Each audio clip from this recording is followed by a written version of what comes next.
And the key to all this, Stuart, is walking the farm. Like a lot of lads will slow down with the number of walks that they do from now on. Fair enough, everyone wants to take it a little bit handier, and it has been a tough year. But those extra couple of walks that are done once a week from here all the way through into early mid-October, it's key to making those extra decisions. And this is where you're going to get the payback for all the hard work that you put in earlier in the year. Hello, I'm Stuart Childs and you're welcome to the Dairy Edge, the Teagasc Dairy podcast. We're bringing you the latest information, insights and opinion to improve dairy farm performance. This week I'm joined by Denis Brassil, Monitor Farm Advisor on the Teagasc Kerry Joint Programme. Denis is working with a group of 12 farmers from Andrew Killeen in Kilkee, County Clare, to Joe Carroll in Ballyhyde, County Kerry, to the Murphys near Kilmallock in County Limerick, and everyone in between. So well placed to speak on this week's topic of building autumn grass.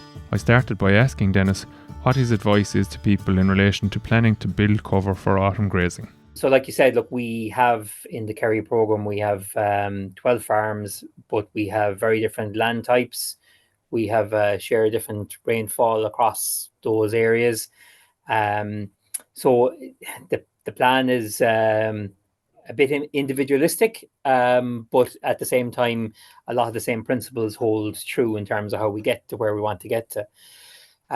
So I suppose if we go back maybe to what you were saying in terms of what are guys doing. So I suppose in some cases, some of these farms are actually heading into early August or heading towards mid-August now, I suppose, with a little bit more grass than they would have planned for, on the basis that, like Elodie's model has shown, growth rates have picked up massively on some of those farms in the last 2 to 3 weeks. So some of those guys are recording growth rates which they haven't seen all year, up into the mid 80s, which is great to see. Gives us a boost, gets our grass plan in place. But then again, like you said, it comes down to what the stocking rate in place on those farms are.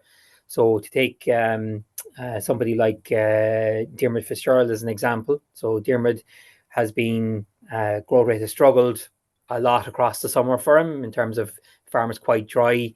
Dermot is committed to clover establishment on his farm and controlling clover, and it has been a bit of a struggle for him and a bit of a test of him. But over the last 3 weeks, he's recorded consistent growth rates up in the high 70s and early 80s. So he's now at a place where I suppose he has the cover on the farm where he should have in 3 weeks' time. So what Dermot has done is he has taken out a section of ground last week. So he made 80 very welcome bales of high quality bales last week. He's on holidays for a couple of days this week and plans to do something similar on Monday, Tuesday of next week, weather dependent. When he comes back, there's another block which will be taken out, which will give him high quality bales for next spring. Which are very welcome, but again, and that's just to get him back to where he needs to be, rather than being kind of 2 weeks ahead of where he should be in terms of targets. He needs those bales obviously in Dermot's situation, and there'll be plenty like that as well. But the importance of actually taking out that ground can't be stated enough, really, in terms of what it does for the sward going into that building phase as well. So very clean base now on that block of ground that he's cut and hopes to cut next week means that it'll be a lot easier to actually graze that ground with heavier covers in 6 weeks' time, or 6-7 weeks' time, towards the end of September, when he'll be at peak cover. Like, yeah, that's the key to it, Stuart. Like it's not a case about we have to build cover. So we're carrying huge covers on a lighter stocked farm, to be fair to Dermot, in early August. And then we're struggling trying to get through ground, and then we end up grazing paddocks badly and doing all the things that we've tried to avoid all year, for the right reasons, but at the wrong stage. So so that's where he is. You mentioned Joe Carroll. Joe's probably maybe a little bit envious of where Dermot is. He hasn't gotten the growth rates, and is feeling a bit heavier in terms of trying to build that. So I suppose there's a couple of things. So one's looking at the supply side of things and the other one's looking at the demand side of things. So we have to look at them all, Stuart, and see what we can do. Now, Elodie's forecast, or Elodie works off the forecasts, and she will always say that they're very dependent on localized in how rain falls. And I suppose even looking at that from Joe to John Casey to John Galvin would all be relatively close to each other geographically and are all still something similar in terms of growth rate. So low 50s, maybe even into the 40s over the last fortnight, 3 weeks. So it's very hard when you're relatively highly stocked then on those farms to build. But you have to try and work around it and try and build in how do you do that. So for some of those lads, it's there's a bit of zero grazing going on from outside blocks to bring that back in to reduce demand. And some of those farms, their silage ground has been cut and will come back into the equation. On some of those farms as well, then there's reseeding, which has been done earlier in the year, which is on the point of coming back or has just come back in. And again, all those things help in terms of that. That's on the supply side of things. I suppose on the demand side of things, the zero grazing coming in, some of the lads will have budgeted to put in some silage to slow up the cows and slow up the demand. And some of the lads have gone in with something like palm kernel and fed that along with ration in the parlour to slow up the demand side of things to try and get the farm back on a keel where it needs to be. We've had a nice bit of rain in the last couple of days here, so the hope would be that that would turn it as well. And I suppose, look, each of the lads will have looked at their fertiliser plan as well in terms of when does that go on? What have they got left? Where can it go? Each of the three that I mentioned there, Joe, John, and the two Johns, would be well below what their allowances are. So they're well within their allowances. So they're the extra fertilizer that was announced by the minister about a month ago won't really have a huge impact on where their plan was. But most of those have moved towards putting on a little bit extra nitrogen in the earlier part of, we'll say, late July, early August, to try and build from that point of view, rather than putting it on later. So the earlier that they put it on, obviously the better response they're going to get to it, the longer days, the higher growth rates. And now with a bit of water falling as well, the hope would be that the whole piece starts to click together and we get a kick on from that. And I suppose the other thing then, Dennis, on the demand side, maybe they haven't done anything yet, but we'll say, are any of them looking at or maybe removing some stock off the platforms in order to reduce that demand as well? Not the three that I've mentioned there. So they will all probably look at scanning across the next fortnight, and then moving on later, calving cows. I suppose there's still maybe an element of hope in part of the plan that the rainfall is going to do that. But Stephen McAuliffe, who will be farming slightly heavier ground in northwest Limerick, in Lahill, just outside Lahill, moved on. I think it was 8. I think he said to me that he'd moved on 8 cows out of 170 in late July. So there were ladies that had maybe slight leg problems, higher on the cell count. And he said he couldn't believe in the space of 10 days how the farm had recovered. A small number of cows moved on, had just taken the whole pressure off it and eased the system. And the farm had really turned and come with that. Now, that probably coincided with some change in the weather as well, but definitely Stephen's take on it was that making that decision had helped. It's just even doing the sum there as you're talking about it. If the number was 8, like, it's effectively giving 3/4 of a kilo of grass extra to all the other cows in the herd. So it's helping feed them better as well as reducing the overall demand potentially as well. So that's it's very important, I suppose. Then it's you've said it there yourself that there's both a supply and a demand issue to be factored in here. Like, it's not all about trying to drive a grass cover on the farm. It's also what way can you reduce the demand. And as you said, there's the zero grazing coming in, the PK in Joe's case maybe at the moment. And that's because he doesn't want to be feeding silage that he doesn't probably, or that he's under pressure to have for the winter. So people maybe need to think a little bit about that. I suppose the big question or the big challenge, and you'll experience it as much as I will, is we'll say if we take Andrew above in Kilkee, very heavy ground. Like farmers probably don't realise how heavy that farm can be, but like Andrew's plan is going to be very different now to any of the lads that you've mentioned there. Like I mean, John Casey, Joe Carroll, they're going to be comfortable enough grazing out into the month of November if the weather is anyway reasonable at all. Whereas Andrew's going to be probably on the back foot from early October, really, it might be. So, like, is his plan different then in terms of what cover he'll build to, relative to what the lads will build to? It is, and I suppose look, you could put Pa Hanlon's farm in Tarbert in a similar bracket maybe to Andrews, although Andrews would be more challenging.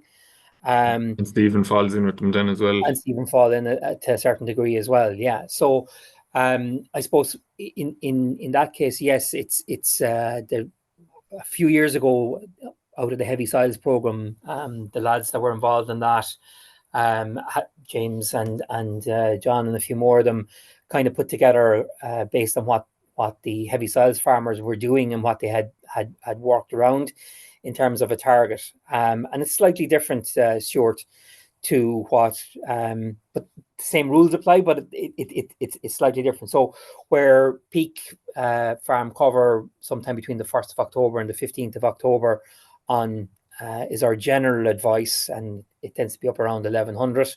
For the heavy soils farms, the target would be around 900, and certainly not to be grazing 2000 covers. So to be grazing 1900 covers, maybe not to go in September, not to go a rotation any longer than 30 days.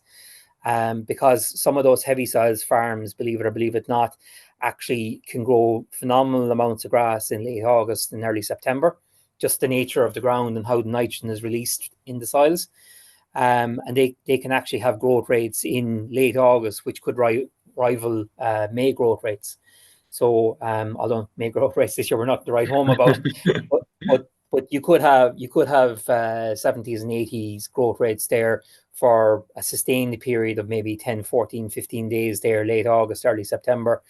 So if you go beyond 30-day rotation, you are into 2000 covers. 2000 covers on heavier soils is that it's not a good combination. The other thing that a lot of heavier soils farms will have done is they'll have looked at the infrastructure, particularly the last 12 months has been a real eye-opener or a challenge in terms of where infrastructure is on farm, spur roadways, getting into the back of paddocks, all those things. A lot of the lads will have plans for, or they'll have done a little bit of rectifying or picked off one or two paddocks. And if they haven't, there's still an opportunity there across, like you said, the next 6 weeks to maybe pick off one or two of those that maybe mightn't be as good as what you'd like and get about a bit better. But how is Andrew's plan different to Joe's? I suppose, look, probably the biggest one is what we're trying to build to. So if Andrew grazes in November, it's a bonus. He's not planning to. And that's part of how he sets the farm up to do that.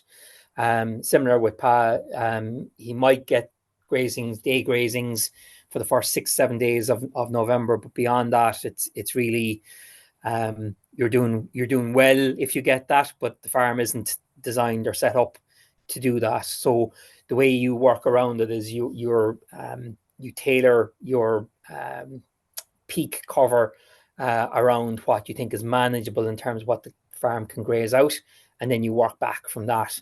And that tends to work quite well for those lads, because you can get a 30-day rotation with 50 or 55 of an average growth across September is still grazing a 1700 cover, so there's nothing wrong with that. It's easier to graze that out. There's less damage, you're less length of time inside in the paddock. If you have to put up strip wires, the section of ground that you're giving cows is bigger, and you don't have these long runways of areas of ground, which if you get a bad couple of hours can do a lot of damage. And particularly on those farms, they don't really recover until April, May the following year. So you're not just impacting the autumn, you can impact the spring very much so as well. So I suppose again back to what the autumn is trying to do. So August, September is a build phase, and then October stroke early November for the heavier size farms is really about setting the farm up for the following spring. Yeah, and I suppose we'll probably pick up on the infrastructure next week. James is going to be talking to Paul Maher in relation to roadways and work that he's done, and that's it. And it probably, a lot of that actually links up to how the layout of the farm is basically, and the roadway network that's throughout it. And you mentioned that there are people with short memories to a certain extent, so we'll have all experienced the difficulties of the spring of 2024. And it's maybe about taking a moment in the next couple of weeks, or in the next week or 10 days maybe, and saying where did we struggle most, and maybe picking off a few spur roads, or putting in a couple of spur roads to improve access into those areas. Small money, but hugely beneficial, especially in tricky conditions. And that's true of all farms. Then it's like, I mean, Joe needs them as much as Andrew needs them, really. Like in spring, just makes life an awful lot easier, gives people a whole lot of options, rather than I can't get into that part of the field, so I can't go, basically, like. Yeah, so I suppose as part of the infrastructure next week, I actually was on Willem Denny's farm this morning with Caitlin Looney, just doing a video of the work that Willem has put in on his farm. And many farmers locally would consider Willem's farm a dry farm. So yet there's almost every paddock has a spur roadway of some form or another put into it. And even as we speak, he has planned to put another one in and extend to the existing ones, because he just found last year that they didn't go far enough. So again, look, there's things that can be done. I suppose being smart. Look, it's a tight year financially, Stuart. So it's about being smart about where you pick off. So paddocks with good ryegrass, with high soil fertility, maybe drier paddocks that have poor infrastructure might be the ones that you'd be targeting, rather than going after the heaviest or wettest field on the farm. So do the ones that will give you a return, I suppose, is what you're trying to pick off now. And maybe put a 3-4 year plan in place for maybe the other parts of the farm. They don't all have to be done now, but certainly there's an opportunity there to do maybe 1 or 2 paddocks, which could get you 4, 5, 6 day grazings next spring, or 5, 6 day grazings in the month of November, could be worth a lot as well. Particularly, you mentioned earlier on, all the lads in the joint program have fodder budgets done. They all know where they stand, and there's variations within that, from being short to having sufficient. And it's really a case of individually planning what you do with those, but having a plan and trying to tighten it up. Where we have good growth rates, taking that opportunity to make those couple of extra bales, it's key to it, Stuart. You know. Yeah, so I suppose just the key elements of actually managing the building and grazing phases. So then it's like, I mean, you've said it there already, like Dermot with his high growth rate currently, he's ahead of where he needs to be. The temptation could be just, God, we haven't had good growth all year. Like, what happens if it doesn't come again? Like, but that's the wrong decision if we leave it there. He's taking it out. If, hopefully it won't be the case, if he needs to go back and put something back in, he has it, rather than growing large quantities of grass that become unpalatable isn't the right term to use on it, but like as you said, they're heavy covers, maybe in tricky conditions with narrow strips of ground to just get walked into the ground. Like, so it's actually better utilization of the grass that's grown to bag it up and have it in the yard, and keep the cover right for the stocking rate on the farm currently. And then assuming that growth rate will surely at some stage return to normal in 2024, because it's been anything but all year long, that he'll still be in a good position and he'll have his bales in the yard by doing that. And as we said already, he's cleaned off the ground. So like the building cover is important, but people have to build off of a clean sward. So if they've dirty paddocks now and they're not overly heavily stocked, they may have an opportunity to tidy them up with either surplus bales if they're getting the growth rates, or maybe a bit of topping if necessary, even though John will go mad nearly to be hearing me talking about topping at this stage. But it's important just to what the cows are grazing in the higher level of cover needs to be quality grass. There's no point in building a cover on top of rubbish, basically. Absolutely. Look, and just talking to Diarmuid this morning in relation to it as well. Like he said, what he was seeing is where he's going into 1900 covers. He could see the tank dipping, and then when he's grazing 1600 covers, he could see the tank jump back up. So by taking out those couple of 1900 covers, cut at that stage, and a rotation length by the time we get to early September of 30 days. Sure, look, there'll be 1500 cover back on them again, Stuart, rather than letting them go to 2.4, 2.5. Cows dropping off in yield, struggling to get graze out on those. And next thing you're coming back in the middle of September, and they won't want to graze it out then either. And then the next time you're grazing it towards the end of October or start of November, you're in difficult ground conditions with a butt of stuff underneath you that the cows don't want to graze, that should probably have been fixed earlier on.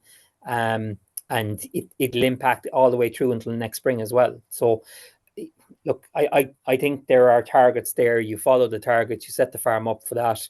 If you're a week ahead of where you should be, there's an opportunity, and it's definitely a year to take those opportunities when they arise. And the key to all this, Stuart, is walking the farm. Like a lot of lads will slow down with the number of walks that they do from now on. Fair enough, everyone wants to take it a little bit handier, and it has been a tough year.